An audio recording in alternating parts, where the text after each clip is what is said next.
So, good morning and welcome to another episode of The Conversation here on TOS TV Network, your digital first Pan-African news network. And you know that I'm bringing you the show from Abuja, that's Nigeria's capital city. And of course, my name is Ade Suwelsi.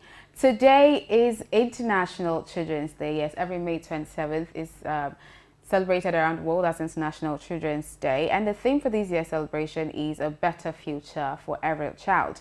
And the theme is, urging the public to advocate, celebrate, and promote children's rights to secure the future of every child. So today on The Conversation, in line with that, we're going to be looking at protecting children's rights in today's Nigeria. And I have Chisom Dioba in the studio here with me, to help dissect and analyze that conversation. Good morning and welcome to the show. Good morning, and it's always a pleasure to be here. Yes, it's a pleasure to actually have you. Now let's move straight into it. I know a lot of people would say, or it's common knowledge that abuse in all of its forms is like a daily routine for Nigerian children. And there's something somebody said. Somebody said that, do you know that a lot of Nigerians, especially adult Nigerians, do not believe, understand, or agree that children have rights, especially parents of these children? It's like, I birthed you, I'm your parents. What right do you have? You understand? So as long as I'm your parents, as long as I'm adult, you don't have any rights where I am. Do you also agree with that? Yes. No, I do not agree with that, but I you know agree it's with the saying. Yes, that it happens. Yeah. It happens. It's more predominant with the older generation. So they believe that, oh, this is my child, and I'm going to be in control of everything that this child does. So that's why most people in our age and most people our age, and just our age, are in career paths that they do not like because their parents said, oh, you have to study this course, you have to study this, and at the end you're like, oh, this is not what I want, but I have to just do it. Yeah. And because of this, most kids go through different forms of abuse. Yeah. And there's the physical abuse where most parents believe that you have to hit the child so much for that child to, turn out a particular way. So you see kids that have been abused in different ways that are very scared of. When you come close to them, they are agitated because they feel like, oh, it might hit me and all of that. Yeah. We have kids that have gone through emotional abuse. So some parents mostly don't know how to talk to their kids. They believe it has to be, you have to shout at them, insult them, abuse them before you're able to correct them. So these are different forms of abuse, and most people end up living with it, and it affects their future. What would you say as a Nigerian is the most common child right that is mostly or most commonly abused in Nigeria? Hi. There are a lot of it, but I would say maybe right to freedom of choice. Okay. Yes. Okay. That should be it for children. Okay. Right to freedom of choice. Then there's right to freedom of movement and all of that. Yeah. What do we do as a people and as a country that violates, lots of children's rights? If you were going to give me a list or a number of things that we do as a people that generally violates the rights of children, what would that be? Okay, so as a child, you're meant to be at least protected. Okay. That's something you're meant to have. You're meant to have at least adequate food. You're meant to be, provided for and secured. But with the way the country has been lately, most parents or most guardians struggle to meet up with these needs. Yeah. You see children that are out of school, they can't even eat, they are on the road, child labor and so many other things. These are things that are happening to kids because of the way the country has been, and it's very, very worrisome. Okay. In line with this year's theme of International Children's Day, I know that the Minister of Women Affairs said something about the federal government establishing children's courts across 16 states of the Federation, so to checkmate abuses, to fast track justice for children that have either been victims or perpetrators of abuse. Do you think that's a step in the right direction for us as a country? Okay, yes, it is. It's a step in the right direction. But I would also like to add that it's one thing to say, oh, we're going to do this and that, and and that thing to now do it and do it well. Yeah. You get it's, should I say, almost election period, and a lot of people are making promises and all, and it's beautiful. At least it's on their mind, but at least we want to see them do it and do it properly. Okay. Yes. I know you mentioned this earlier, but let's get to the big question.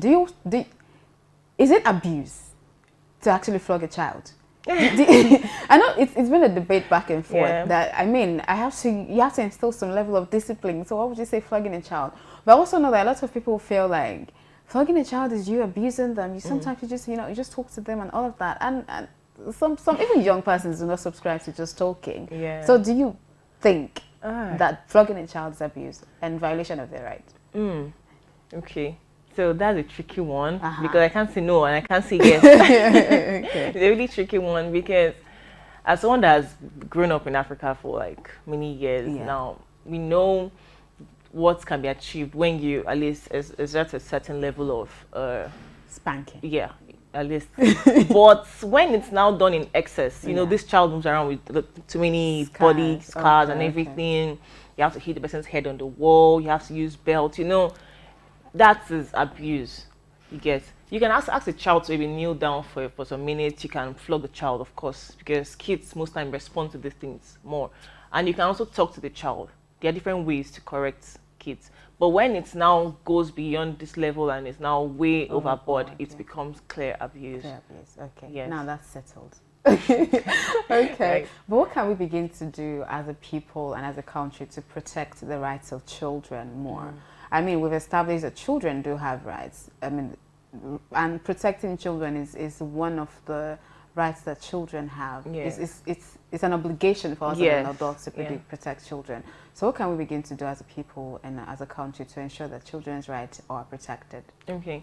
So today is International Children's Day, and somehow I think more attention should be given to children, not just today, but every day, because we can't just keep on singing that children are the future of tomorrow, and then every day the same thing keeps happening.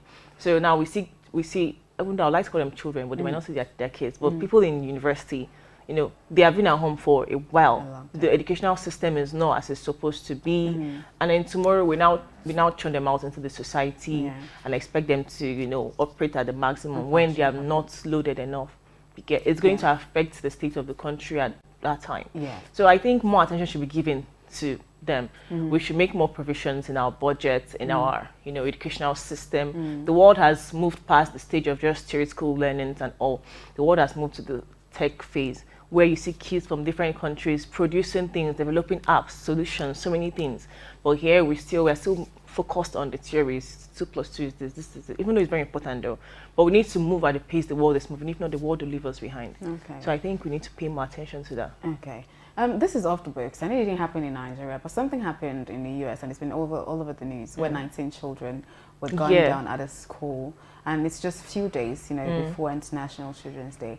And surprisingly, the person who perpetrated the act is a teenager, basically a child as well. Who do you think is to blame for that? Is it the parents of the child or the society, or, you know, because I don't think a child in their right thinking mind will actually, you know, do stuff like that. So who do you think, if you're going to hold anybody responsible, who would it be?